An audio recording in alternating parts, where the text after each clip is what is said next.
Cheque Mais Notícias. É enorme a repercussão da fala da senadora Gleisi Hoffmann à TV Al Jazeera do Catar. Assunto que foi adiantado ontem por este jornal. Nós discutimos esse assunto aqui. O ouvinte participou e durante todo o dia de ontem, fora do Congresso, mas também no Congresso Nacional, enorme repercussão. A senadora Gleisi Hoffmann, por má fé ou por estar no mundo da lua, conseguiu despertar a ira da classe política. Nós vamos abrir o jornal com este assunto agora. Marque, o deputado federal de São Paulo, o Major Olímpio, ele é do PSL, o mesmo partido do Bolsonaro. Ele protocolou uma representação contra a senadora Gleisi Hoffmann no Ministério Público Federal. O que diz o deputado?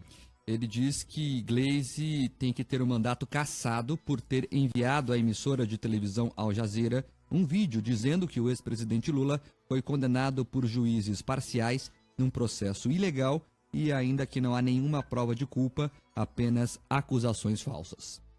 Por causa desse vídeo, o deputado Major Olímpio, do PSL, pede para que Gleisi seja processada pelos crimes cometidos contra a segurança nacional e contra o Estado, ao convocar o mundo árabe para lutar pela liberdade de Lula.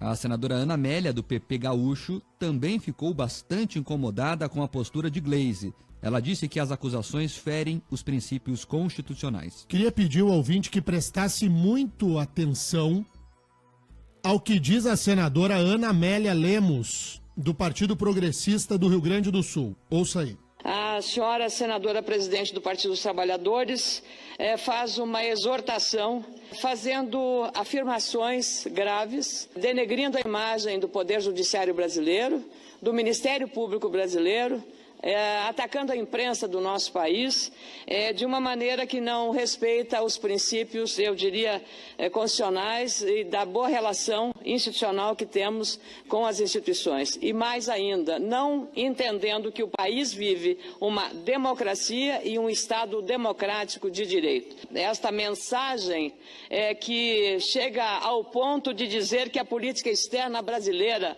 é determinada pelo Departamento de Estado dos Estados Unidos, eivada de uma falta de fundamentos e de respeito com quem está servindo hoje a diplomacia.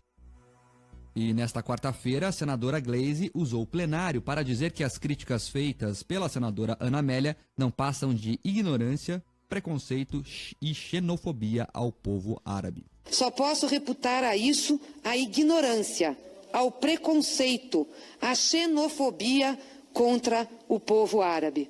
Aliás, mais do que isso, chega a ser má fé, desvio de caráter. O que essa senadora tem é um desvio de caráter em relação ao que está fazendo nas redes sociais. Então quer dizer que a senadora Gleisi Hoffmann alimenta com um vídeo o radicalismo islâmico, fala diretamente a uma parcela que evidentemente não representa o povo árabe, ela se dirige aos radicais islâmicos, recheia a sua fala à TV árabe de ofensas às instituições, desrespeita a democracia brasileira, pisa no Ministério Público, cospe na justiça, ofende a imprensa livre, atinge os pilares mais elementares do Estado democrático brasileiro e a culpa é da senadora Ana Amélia. A senadora Gleisi Hoffmann, das duas, uma. Ou ela age com profunda má-fé, ou ela resolveu definitivamente romper com toda e qualquer forma de convivência pacífica, porque a senadora Gleisi Hoffmann hoje, ela perdeu por completo a compostura, inclusive na relação política.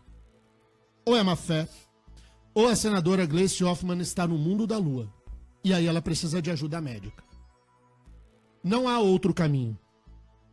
Ao tratar a prisão de um condenado comum, a um criminoso, a um bandido como qualquer outro, Luiz Inácio Lula da Silva, como um perseguido político, como um criminoso político que foi levado injustamente ao cárcere, ao tratar este caso desse jeito e levar a visão internacional com um completo descompromisso com o judiciário, com o legislativo, com o Ministério Público, com as instituições, porque ela fala de um governo golpista, o executivo, de um legislativo contaminado, com uma imprensa manipuladora, com o Ministério Público que serve às elites e a combater o coitado do Lula, e a um judiciário que prende sem provas, ou seja, ninguém presta.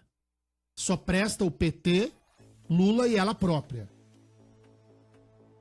Ou a senadora desconectou da realidade, puf, e precisa de ajuda, ou a senadora aderiu à profunda má-fé e ao completo descompromisso com o que nós esperamos de uma pessoa que ocupa cargo de tamanha relevância.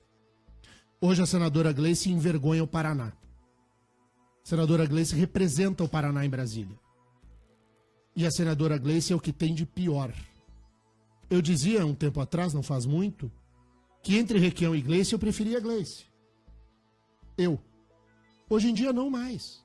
Você imagina, a senadora Gleice conseguiu degradar tanto a sua conduta que ela conseguiu se rebaixar a um nível abaixo de Requião.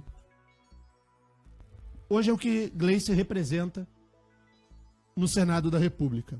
Ela preside o PT, então ela virou porta-voz do ex-presidente Lula, e aí é o que tem pro café da manhã hoje, Terribas.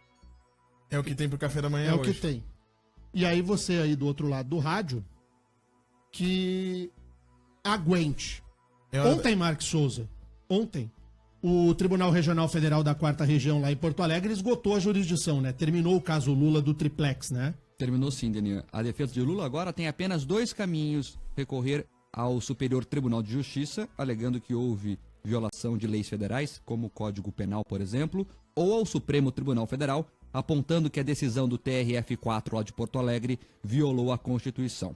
Os chamados embargos dos embargos de declaração, o nome já é uma senha para dizer que é enrolação, né? Claro. Embargos dos embargos de declaração era uma última possibilidade de recurso do ex-presidente na segunda instância. O argumento dos juízes lá de Porto Alegre foi que os advogados do petista não apresentaram nenhuma novidade em relação ao recurso negado no fim de março. Segundo o relator, o juiz federal Nivaldo Brunoni, que substituiu o desembargador federal João Pedro Gebran Neto, que está em férias, todas as questões já foram examinadas. Não se pode admitir a possibilidade de a defesa buscar a reabertura de discussão sobre matérias já superadas, sobretudo diante da já declarada inaptidão dos primeiros embargos para modificar a compreensão a respeito da responsabilidade criminal do réu. Lula ocupa uma sala no 4º andar da sede da Polícia Federal aqui em Curitiba há 12 dias. 13 dias hoje, atualizando. A Justiça ainda não decidiu se vai atender aos pedidos de transferência feitos pela Prefeitura da cidade e por delegados. O petista foi condenado a 12 anos e 1 mês de prisão por corrupção passiva e lavagem de dinheiro. Segundo o Ministério Público Federal, ele recebeu o triplex lá no Guarujá como propina da construtora OAS. Bom, esgotou a jurisdição da segunda instância. Lula foi julgado e condenado a 12 anos de reclusão por 3 desembargadores federais em Porto Alegre e na primeira instância pelo juiz federal Sérgio Moro aqui em Curitiba. O que tinha a ver com o fato, esgotou. O fato acabou. O fato, o triplex, foi ou não foi fruto de corrupção? A OAS usou ou não usou o triplex? Não reservou para o ex-presidente Lula dinheiro desviado? O fato está esgotado. Acabou a análise probatória. Agora, há discussões que envolvem o direito nos tribunais em Brasília, no STJ ou no Supremo Tribunal Federal. Mas o fato é o fato. E o fato já foi julgado. Lula é corrupto e lavador de dinheiro. Quem diz isso é o Poder Judiciário brasileiro. E Lula está onde deve estar quem é corrupto, na cadeia. E eu espero que todos os outros que estão sob a proteção do Supremo Tribunal Federal, que não julga ninguém, possam fazer companhia ao Lula rapidamente. Corruptos de todos os partidos. O Aécio, o Jucá, o Renan, o Collor, o Nelson Meurer, os outros todos, que sejam levados ao ambiente onde Lula está, a cana, Porque lugar de corrupto é na cadeia, porque comete a mãe de todos os crimes, o delito dos delitos. O corrupto é aquele que desvia o nosso dinheiro, que nos custa tão caro. Eu recebi um videozinho, Mark. Sabe esses videozinhos de WhatsApp? Sim. Alguém fez um cálculo, pegou lá, uma pessoa que ganha 3 mil reais por mês. Quanto que ela custa para a empresa? 6, arredondando. Você vai lá e custa 6 para a empresa. Esse dinheiro vai tudo para o governo, de encargos. Depois, em cima do seu salário, tudo que você consome, mais o imposto de renda, mais o INSS, é tudo para o governo. Sobraria R$ 1.400 efetivamente daquilo, dos 6 mil que a empresa paga, custa um empregado, 1.400 está no bolso do empregado. O resto vai para o Estado. E que tipo de serviço nós recebemos do poder público? Um poder público nos dá um serviço pífio, medíocre. A educação não é boa, a saúde não é boa, a segurança não é boa. Para falar apenas os 3 mais elementares serviços públicos. Se a gente for um pouco mais adiante, o transporte coletivo é o que a gente gostaria? A estrutura urbana de nossos municípios é a que a gente gostaria? A estrutura das estradas que nós temos é a estrutura que a gente gostaria? Não, né? Porque se não bastasse tudo que metem a mão no nosso bolso, legalmente, vem ações ilícitas de gente que não presta e desvia o nosso dinheiro. E o resultado é esse aí que a gente tem. Então, quando eu fico muito incomodado com a fala da senadora Gleice, porque se há algo que presta hoje no país, é a atuação do Poder Judiciário. Só.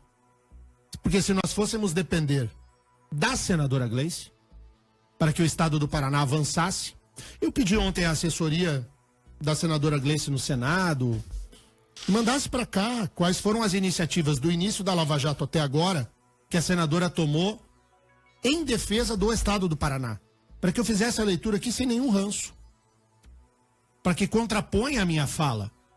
Não, estou dizendo que ela não presta aos interesses do Estado do Paraná. Eu pedi para ler aqui quais são os projetos, os discursos, o que foi feito efetivamente no exercício parlamentar da senadora Gleice que cala a minha boca. Sabe o que veio? Zero. Zero. Nenhuma linha. Zerou. Zerou geral. Terribas, abre o marco aqui. Estava falando dos próximos a irem para a cadeia. Quem pode fazer companhia a Lula, não exatamente a Lula, que Lula fica numa sala sozinho, mas pode voltar à prisão, é José Dirceu. Hoje, o TRF4, a partir da 1h30 da tarde, julga os embargos dos embargos de José Dirceu. Ou seja, como adiantamos aqui na segunda-feira, Zé Dirceu pode ir para a cadeia amanhã, sexta-feira. Hoje, o TRF4 julga o caso. A expectativa é que não conheça o recurso, portanto, Zé Dirceu pode voltar à prisão amanhã, a não ser que Brasília faça o serviço de dar uma liminar, que eu duvido muito, mas pode acontecer. Se nada acontecer, se tudo seguir como a expectativa está colocando, Zé Dirceu preso amanhã. E é bom que vá, né? Porque o José Dirceu é um homem muito perigoso. Ele é o pensador da coisa toda e é um corrupto do mais alto grau de periculosidade. Ele tem que estar preso. Posso escrever no meu Twitter lá no arroba Denian Couto, no Twitter. Dirceu preso amanhã, Marcos Souza? Pode. Se o STF não fizer serviço, pode. Hashtag Dirceu preso amanhã. Sabe quem que pode dar uma liminar por Dirceu? Quem tá com o caso? Dias Toffoli, que trabalhou com o Zé Dirceu na época de Partido dos Trabalhadores. Então, tudo pode acontecer. Mas pelo TRF4 lá em Porto Alegre, Zé Dirceu deve ter o seu recurso negado. Muito bem, tuitei, tá? Se você quiser retweetar, fazer barulho, amanhã é o dia do Dirceu e é bom que vá, porque é outro que não vale, como diria Leonel Brizola, não vale um pacote de bolachas, nem um prato de lentilhas. 7h23, vamos aos ouvintes na Jovem Pan. O Arthur Luzi, de 11 anos, Denian, nosso ouvinte mirim participando aqui, dizendo que tem que parar de dar holofote pro Lula, na opinião dele. Ele foi preso e bola pra frente. Como é que é o nome dele, o Arthur? O Arthur Luzi, 11 anos. Pois 11 é, anos. Arthur, o problema, eu tô com o Arthur. Eu acho que é assim mesmo. Mas sabe qual que é o problema, Arthur? É porque, por enquanto tiver militante azucrinando a vida da cidade e políticos estiverem repercutindo esse caso e que isso coloque a nossa segurança em risco, a minha, a tua e a dos teus familiares e a de todos nós, a gente precisa trazer a notícia. Eu tô com o Arthur, o ideal era de que a gente pudesse ter outra pauta. Mas não tá dando, viu, Arthur? Por enquanto não tem jeito. Então é o que tem. O Joel de São José dos Pinhais está falando aqui que você é coxinha, Denian. Que você fala do Lula porque dá ibope. Coxinha agora de manhã. Eu sou Dos dois coxinha. corações. Segundo Os Joel, rótulos, os rótulos não me atingem. Se você quiser me chamar de coxinha, pode chamar que pra mim tá tudo bem. Coxinha é bom, né? As pessoas elas ficam super incomodadas quando alguém carimba alguma coisa no outro. Sou um defensor intransigente da liberdade de expressão ao nosso ouvinte e a quem quiser. Fala o que quer e aprenda a ouvir o que não quer, né? E aí tem alguns ouvintes, tinha que tirar o Denian do ar. Faz assim, manda o teu currículo pra cá, te inscreve e fala com o Leonardo Petrelli, com o Gilson Betti, com os nossos chefes aqui, com a Ivete Azulini, e pede o microfone. Se der tudo certo, vai fazer companhia pro Terribas. Vem aqui, se torna um diretor aqui da empresa, daí tranquilo, daí pode tirar o Denian do ar e colocar quem você quiser. Ou você pode vir aqui e comprar o horário, daí é bom, comprar o horário também é legal. Aí você coloca teus patrocinadores. Ou pode fazer uma proposta financeira ao presidente Leonardo Petrelli e comprar a Jovem Pan também. Aí fica fácil. Fica legal. Tá mais fácil. Tem vários ouvintes aqui perguntando, são várias mensagens mesmo, perguntando o que pode ser feito de verdade, legalmente, contra a fala da senadora Gleisi Hoffmann. Nada. Nós podemos e devemos nos atentar para a fala da senadora. A senadora, uma hora, precisará renovar o mandato ou buscar uma outra eleição. E nós, a partir da liberdade de imprensa, podemos apontar ao cidadão quem é quem no jogo político e ele escolhe. Se entender que tem que renovar o mandato da Gleisi, a pessoa vai lá e vota. Mas não cabe impeachment, por exemplo, como pergunta o Emerson Silva aqui. Não cabe, porque o parlamentar tem a seu favor a imunidade parlamentar material. Ele não pode ser punido por suas palavras, gestos, por suas opiniões, pelos seus votos. Então ela está imune. A mesma imunidade parlamentar que eu não entendi por que tem sido relativizada no caso do presidenciável Jair Bolsonaro. Tem um gente perguntando isso também. Também acho o Jair Bolsonaro boquirroto, também acho que o Jair Bolsonaro às vezes extrapola. Também já fiz muitas críticas ao Bolsonaro aqui. Só que, curiosamente, para o Bolsonaro não está valendo a imunidade parlamentar, se relativiza a imunidade parlamentar, o que não tem nenhum cabimento. Deveria ser dado ao Bolsonaro o mesmo tratamento que se dá a Gleisi Hoffmann ou ao Jean Willis, o cuspidor, que chegou no plenário no dia do impeachment da Dilma e cuspiu. Lembra, Terrível? Cuspiu no Bolsonaro. Não, mas ele não só no Bolsonaro. Cuspiu em todo mundo, né? Ele foi um cuspe democrático. Espraiado. Atingiu todo mundo. E ele não foi punido pela sua cusparada. Nossa, que nojo. E não tinha que ser. E não tinha que ser mesmo. E não foi. Eu só não entendo por que com o Bolsonaro há essa relativização de um mandamento constitucional. Não entendo. Acho que quando chegar ao Supremo Tribunal Federal, o Supremo preservará a imunidade parlamentar do Bolsonaro, que aparentemente pode nos parecer um privilégio. Poxa, então quer dizer que a Gleisi fala o que quer, o Bolsonaro fala o que quer, e pode parecer um privilégio, mas não é um privilégio, isso é uma garantia da atuação parlamentar. Pro bem e pro mal. Para o que nos interessa e aquilo que não nos interessa. E assim é a regra do jogo. Dine, tem vários ouvintes aqui perguntando também, um assunto bem importante. Ontem o PCdoB, Partido Comunista do Brasil, impetrou no Supremo Tribunal Federal uma nova ação pedindo a rediscussão da prisão em segunda instância. E ficou bem claro nessa ação que é uma movimentação partidária para tirar Lula da cadeia. O PT, só para o ouvinte ter uma ideia do bastidor, se propôs a apresentar a ADC, mas aí a discussão jurídica vai ficar muito, os ministros podem ficar resistentes em relação ao próprio PT apresentar a ADC. Daí o PCdoB foi o laranja da história, foi lá e apresentou. Estão pedindo para você comentar isso, o que significa isso. Mark, não chame de laranja, Mark. Chame de laranja. Um partido amigo. Tá bom. Tem um amigo nosso, Paulo Martins, que chama o puxadinho do PT. O puxadinho, laranjão, puxadinho. É isso aí mesmo. E o pedido para rediscussão desse tema da segunda instância é a única alternativa que resta ao Partido dos Trabalhadores para tentar tirar Lula da cadeia. É só o que resta. Mas o Supremo Tribunal Federal, que inclusive o ministro Marco Aurélio Mello, que parecia que estava com aquela ânsia, esgotou, né? Aquela fúria, porque eles perceberam que se for a votação de novo, pelo voto indicado da ministra Rosa Weber, ela vai rejeitar. Ela não vai acolher a tese. E não acolhendo a tese, a coisa vai embora. Ontem eu conversei com o professor Tracy Reinaldetti, um dos mais importantes advogados criminalistas do estado do Paraná, professor de Direito Penal. E eu disse, Tracy, vamos lá no microfone da Jovem Pan para que você explique que efeitos e o que pode acontecer com os chamados recursos possíveis no caso Lula daqui para frente.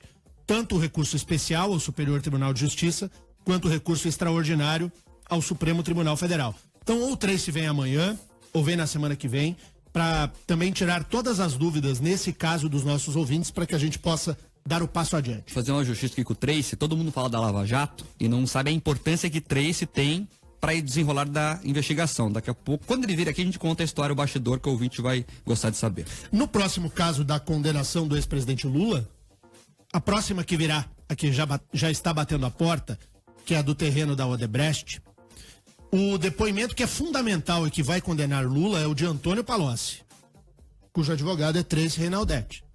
Então, vai sobrar pro Lula muito pelo depoimento de um homem que era a calça do Lula, para não usar aquela outra palavrinha feia.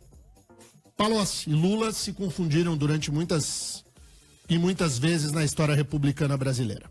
Vamos para o intervalo? Vamos para o intervalo. O pessoal pode assistir a gente agora também pelo riquemais.com.br. Lá tem a página da Jovem Pan. Você pode assistir a gente. Para você que não tem Facebook, é difícil. Mas a pessoa que não tem Facebook pode acessar aí o riquemais.com.br.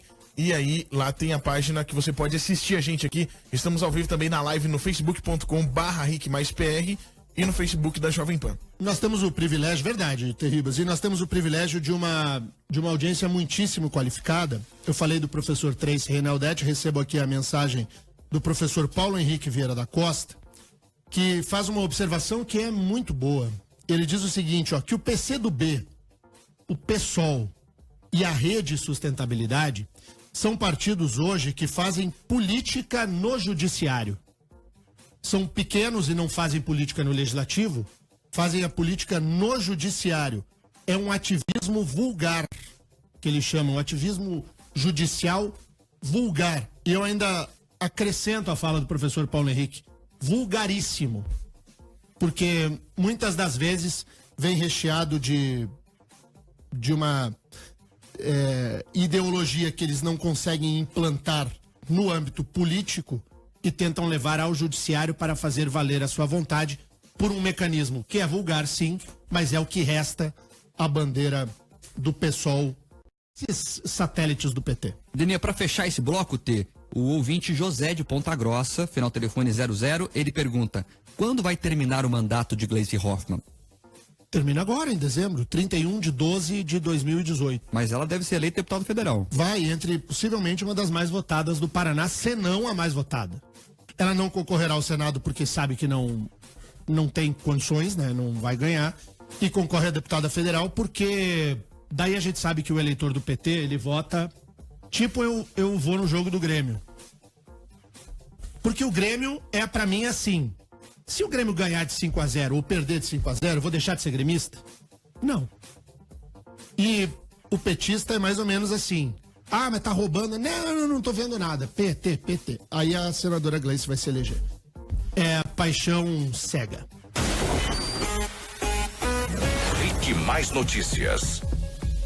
São agora 7h38, 7h38. Quem está se assanhando todo nessa pré-corrida eleitoral à presidência da República é o ex-ministro do Supremo Tribunal, Joaquim Barbosa. O ex-ministro do STF, Joaquim Barbosa, ele tem ocupado muito bem os espaços do vácuo deixado pela política. O Joaquim tem conseguido trafegar. Eu recebi agora do Dr. Christian Sobania, e a internet não perdoa, né? Eu recebi um tweet tweet antigo do ex-ministro Joaquim Barbosa, do dia 31 de agosto de 2016. Então, há um ano e meio atrás. Diz ele o seguinte: eu não acompanhei nada desse patético espetáculo que foi o impeachment tabajara de Dilma Rousseff. Não quis perder tempo. O Joaquim Barbosa tirou a cabeça para fora, a turma da internet já meteu um martelo. Mas os números de pesquisa nessa altura do campeonato tem que ser vistos são os de rejeição e de possibilidade de crescimento. A pesquisa traz que os dois nomes com mais possibilidade de crescimento são Joaquim Barbosa e Álvaro Dias. Então, ouvinte, fique prestando atenção nesses nomes também. Não fica nessa disputa Lula-Bolsonaro, porque a eleição pode mudar. Claro. E uma outra notícia de bastidores, antes de nós entrarmos na nossa entrevista, que hoje vai ser muito bacana. Olha, é guerra de babuínos, a coisa é feia, o que acontece hoje na Assembleia Legislativa do Paraná. Uma guerra entre deputados do Ratinho e deputados da Cida. Deputados apoiadores de Ratinho Júnior e deputados apoiadores da governadora Cida Borghetti. Há uma ânsia e uma reclamação que o ex-ministro e deputado federal Ricardo Barros já conseguiu buscar prefeitos que eram apoiadores inicialmente de Ratinho e já puxou a brasa para a brasa da governadora, para o churrasquinho da governadora Cida Borghetti. Como é que falava o Brizola, que você falou agora há pouco? Tá costeando o alambrado. Tá costeando o alambrado. Então, o ambiente no político na Assembleia não é nada bom, faz parte do jogo. O jogo político não é um jogo simples de se jogar. E aí parece que a base de apoio ao deputado estadual Ratinho Júnior na Assembleia está bastante incomodada.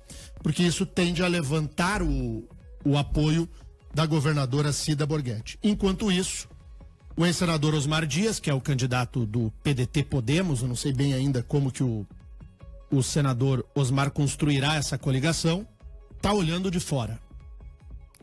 E aí vamos ver no que se desenrola, quais serão os próximos capítulos dessa história. 7h41. Rick Mais Notícias. E o Rick Mais Notícias conversa agora com o Luiz Goulart Alves, é o Luizão de Pinhais, ex-prefeito de Pinhais, está lançando um livro, trouxe o livro pra gente aqui, 94 maneiras de fazer um governo eficiente. O Luizão, ele se notabilizou na política do Paraná nos últimos tempos por ter feito uma revolução administrativa em Pinhais, que é um município vizinho aqui de Curitiba, aqui do ladinho, a cidade do Terribas. A minha cidade que eu amo muito. Que o Terribas gosta, ama a barbaridade. Verdade. E a gente que sempre aponta e traz aqui questões de uma política que nos envergonha, o livro do Luizão é uma espécie de luz, assim, que nos aponta de que é possível fazer diferente.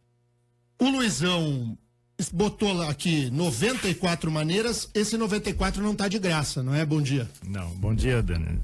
Obrigado pela oportunidade. Não, esse 94 é o resultado da nossa aprovação no final do mandato. 94% de aprovação. 94% medido pelo Instituto Paraná Pesquisas. O que é um índice que eu não conheço igual, assim, de uma aprovação desse tamanho, né?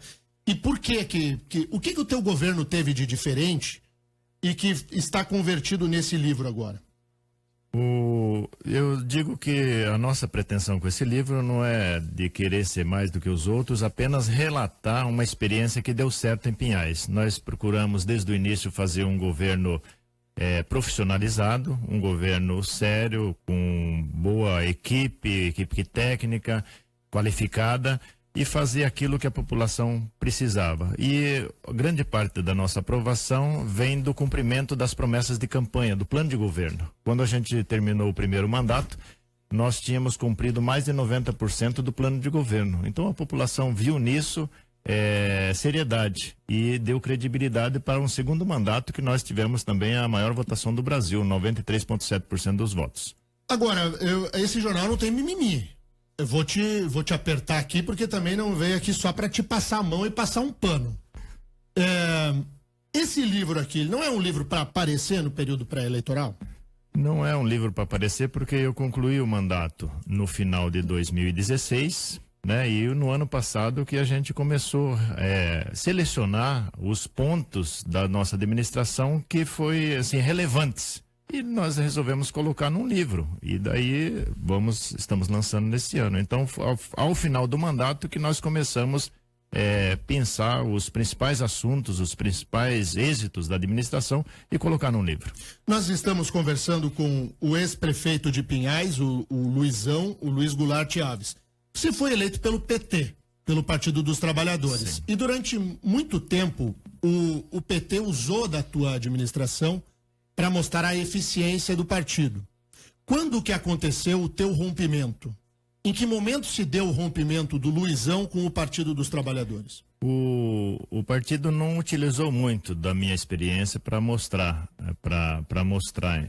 isso não aconteceu. Não, mas eles gostavam de dizer, olha o PT de Pinhais, como dá certo. Mas eu nunca tive uma oportunidade nos programas do partido para falar da nossa experiência. Mas enfim, no final do mandato, eu já demonstrava interesse em procurar uma outra sigla por pretensões futuras, mas eu primeiro terminei o mandato, concluí o meu mandato, para depois mudar de partido.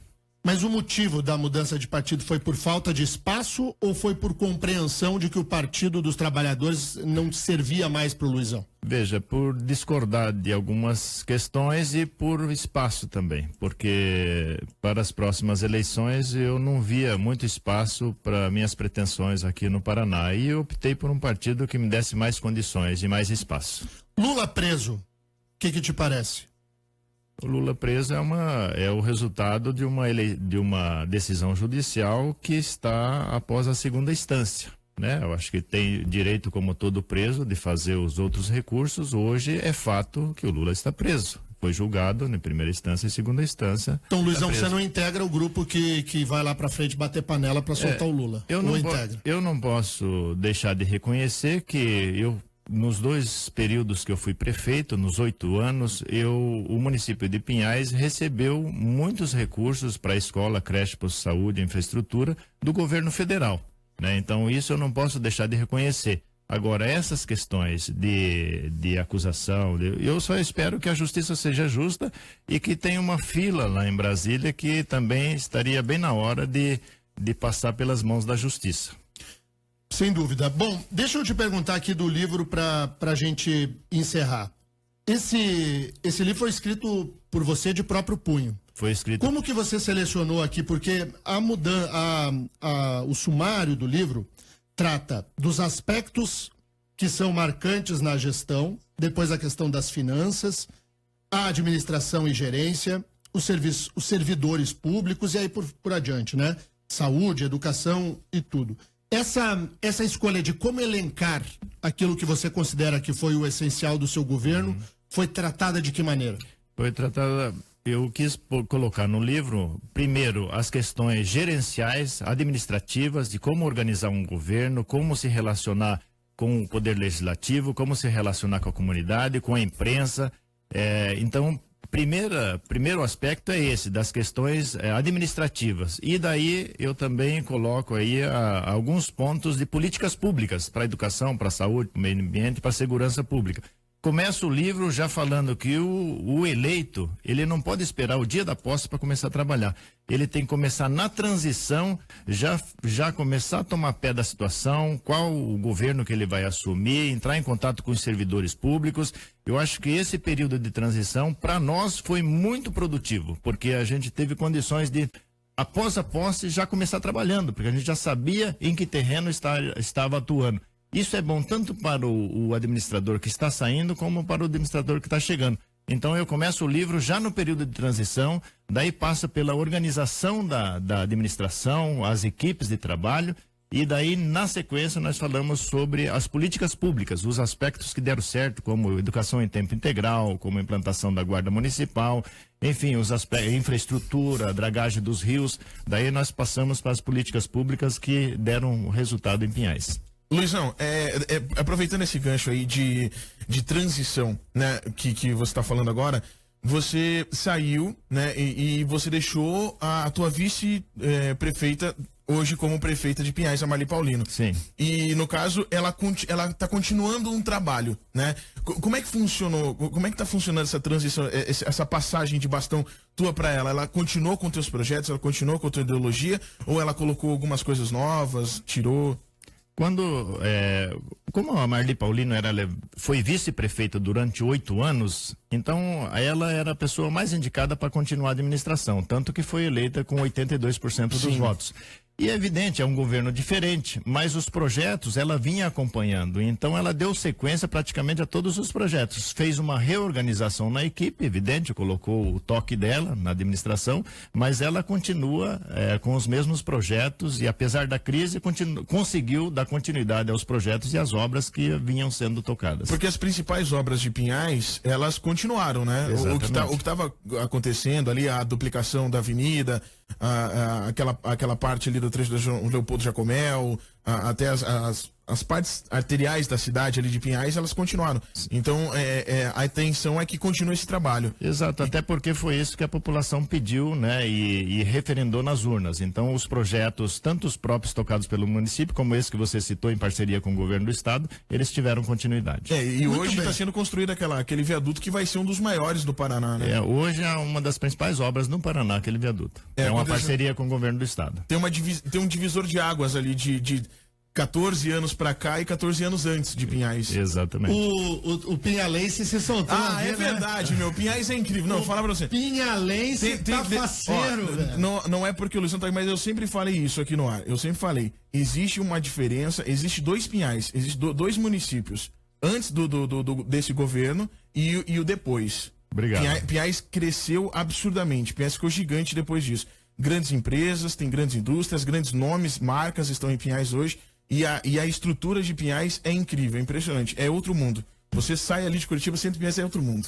Pra encerrar, Luizão, o que houve com a Gleice? Que foi próxima sua, foi do PT, a senadora Gleice ela tá nesse estado por quê? Qual a tua leitura da Gleice, de quem conviveu de perto? Olha, eu já não convivo há um certo tempo, mas eu acredito que é o seguinte, que quem está na política tem sempre uma forma de atuação, né? E nós conhecemos o Requião e sabemos que a polêmica, ela gera noticiário e destaque. Então, não posso afirmar assim, categoricamente. A única coisa que eu acredito que a gente não deu, eu já vi algumas pessoas confundindo, por exemplo, os árabes com o Estado Islâmico. Acho que é uma confusão que a gente deve tirar fora isso aí, porque, por exemplo, tem muitos países árabes que não podem se confundir de maneira nenhuma com os terroristas do Estado Islâmico. Agora, talvez aí eu acredito que deve ter alguns exageros sim, mas assim, eu não vou... faz muito tempo que eu não convivo com a senadora Gleice, não faço mais parte do mesmo partido, enfim. Muito bom. Luiz Goulart Alves, o Luizão de Pinhais, lançando o livro 94 Maneiras de Fazer um Governo Eficiente. Muito obrigado pela presença aqui à Jovem Pan. E eu que agradeço, Daniel, e a toda a sua equipe. Rick Mais Notícias. Rick Mais Notícias aqui na Rede Jovem Pan, 7h56. Notícia fresquinha que envolve o caso Gleice Marque. Olha só, a Procuradoria-Geral da República instaurou o procedimento preliminar para analisar a possibilidade de abrir inquérito sobre aquele vídeo que a Gleice gravou à TV Al Jazeera.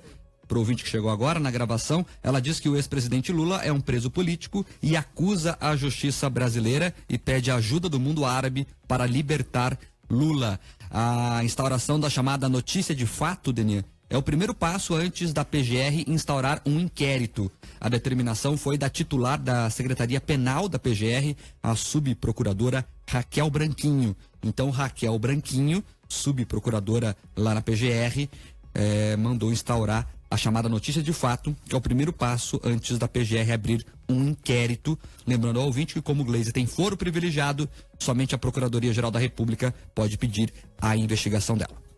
Então tá bom, parabéns ao Ministério Público Federal pela atuação pronta nesse caso de não enrolar. Marque ouvintes e vamos embora.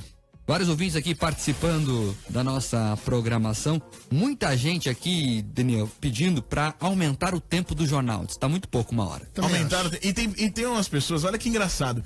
Tem um monte de gente na live Mas nós vamos aqui. aumentar pra cima ou pra baixo? Essa Não, é a pergunta. Nós vamos das 7 às 9 ou a gente vai chegar aqui às 6 da manhã pra Não, ó, é o Das seguinte, 7 pra frente. tem um... não- Eu já acordo muito cedo já. Não venha detonar, gente. Não adianta aumentar a gente pra baixo. Pra baixo. Tem que ser pra cima. Ó, tem uns ouvintes na live, ó, vou olhar pra live agora aqui. Tem uns ouvintes na live que eles não sabem da onde que é a rádio, porque o pessoal, né, acompanha a gente de São Paulo, enfim, do Brasil inteiro.